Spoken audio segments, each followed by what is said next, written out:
Okay. Okay, so Grandma, tell me about your heritage, where your family comes from.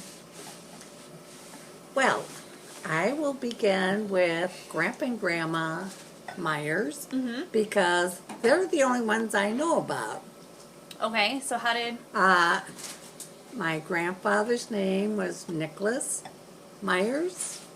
He came to this country in 1885. And he worked here until 1891. Okay. But he came with his brother, Where'd he come from?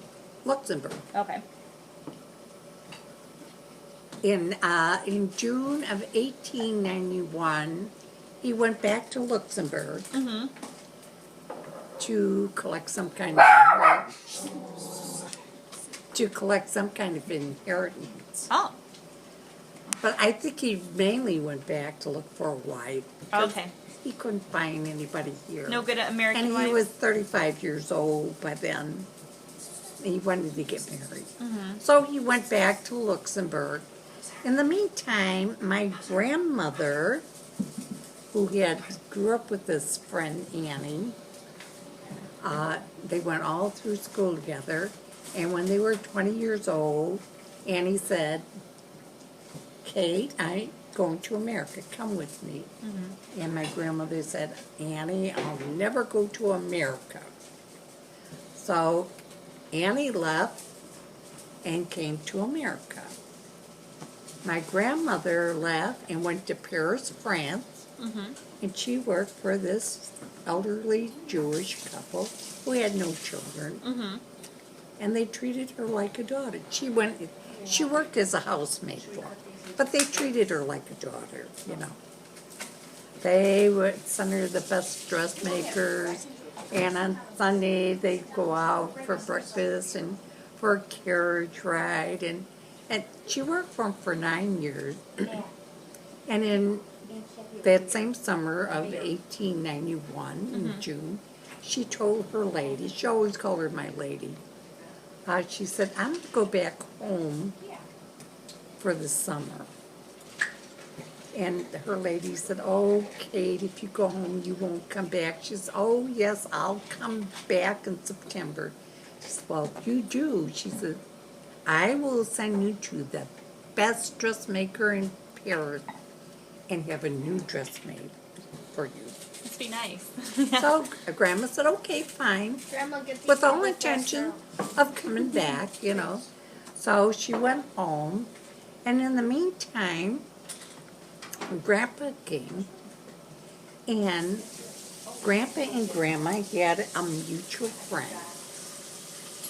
And the mutual friend said to my grandfather, he said, Nick, I have the girl for you. And Nick said, oh, really? So he pointed out my grandmother. And Nick said to his friend, I don't know. She's awfully skinny. She can't be very healthy. And the friend said, Nick, I know the family. She comes from very good stock. Good stuff. Was this the lady with the pretty ears, the good ears? Was this the girl with the good ears? I remember you telling me that. Yeah. Oh, it's coming up. Okay. So Nick said, oh, okay. So he said, so the friend introduced them, and Nick came back to his friend and he said, maybe you're right. He said, she's got nice pink ears. So I guess that convinced them. So they start seeing each other, and lo and behold, 6 weeks later, they got married. They got married in August. In Luxembourg. In Luxembourg. But Grandpa didn't bring her back to this country until December he figured, well, let them get to know each other and used to it and everything. And then they got on the boat to come, and she was sicker than a dog all the way over. In the meantime, she got pregnant. And then being pregnant and then being on a boat, which she'd never been before. Transatlantic boat?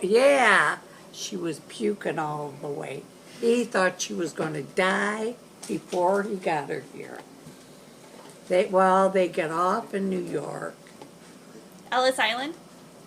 Well, Yeah. where else? Oh, sorry. And they got through customs. And there was a vendor on the street selling oysters. And she said to Nick, "Oh, Nick, give me some of those oysters." So he got her the oysters. She thought she felt fine. And they ended up in Evanston. Was that- Asbury? Yeah, well, not on Asbury, on Sherman Avenue. So they lived there, and, well, in the meantime now, she's starting to get big and she needs maternity clothes. So she took the L downtown from Main Street and went to a tailor or whatever and had maternity clothes made. And then on the way back, she's coming back around 4 and it's wintertime, and on the platform waiting for the train. And Annie was on the platform waiting for her train.